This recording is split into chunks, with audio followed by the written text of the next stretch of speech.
है।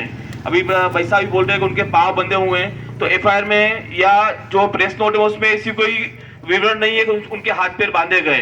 दूसरा, 2 से 3 घंटे जब वो साथ रहे हैं तो उस साथ में क्या क्या सिनेरियो बना है, क्या क्या घटनाक्रम बना है, उसका विवरण भी नहीं है। समाज को जल्दबाजी में संतुष्ट करने के लिए खाली व्हाट्सएप पे संतुष्ट कर दिया 1.5 पेज में एक अखबार की खबर जैसे, तो उससे हम संतुष्ट नहीं है। पूरा समाज जो है आक्रोशित है।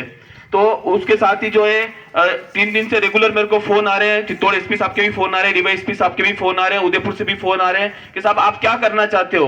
तो हम ये पूछ रहे हैं कि आप हमसे क्यों पूछ रहे हो हम क्या करना चाहते हैं, आप बताइए कि आप क्या कर रहे हो। ये आपको बताना है कि आप कर क्या रहे हो साहब, हमसे क्यों पूछ रहे हो।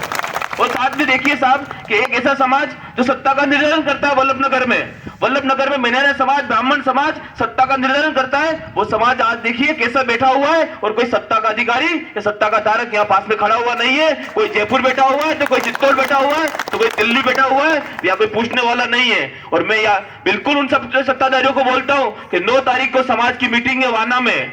माननीय सांसद महोदय सीपी साहब को वाना आना है, या से उनको निमंत्रण है या उनको जो आमंत्रण है या और कुछ चेतावनी समझे। साथ ही उदयलाल जी डांगी साहब को भी वाना में जो है 9 तारीख को आना है और हमारे समाज को संतुष्ट करना है जांच को लेके।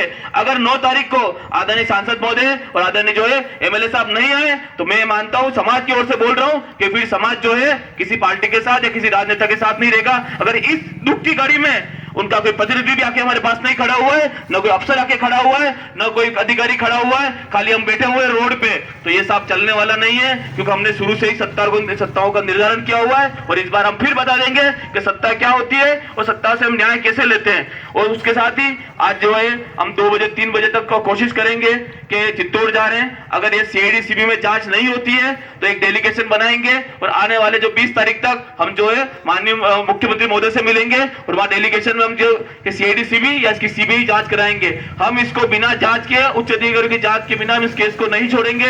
हमारे अधिवक्ता जो है आदरणीय रमेश जी भाई साहब, मुखी जी भाई साहब ने बोला कि हम साथ में हैं, और अगर जरूरत पड़ी तो हम हाईकोर्ट से भी वकीलों की सहायता लेंगे, और जरूरत पड़ी तो हम सुप्रीम कोर्ट के वकीलों की भी सहायता लेंगे, और निश्चित रूप से हम बड़ी अपर एजेंसियों की भी सहायता लेंगे। क्योंकि ये ऐसा अपराध, ऐसा केस हुआ है जिसमें बहुत सारी परतें हैं जो खुली नहीं हुई है, अनसुलझी है, खाली लीलापोती कर दी गई है।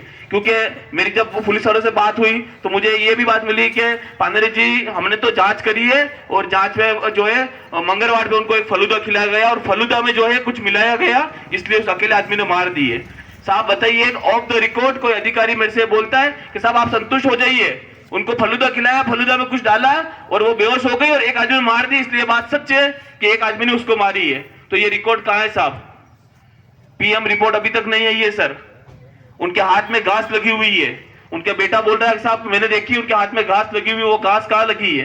पिकअप में उसको मारा है, तो वो घास कहां से आई है, वो मिट्टी कहां से आई है? कोई जांच नहीं हुई है साहब, खाली दबाव में, बहुत जल्दबाजी में इसको जांच को कर दी गई है। 9 तारीख को जो है माननीय एमएलए साहब और एमपी साहब को वाना आना है और हमें संतुष्ट करना है पहला। दूसरा, मैं पुनः आग्रह करता हूं उपखंड अधिकारी साहब से कि वो आए हमारे समाज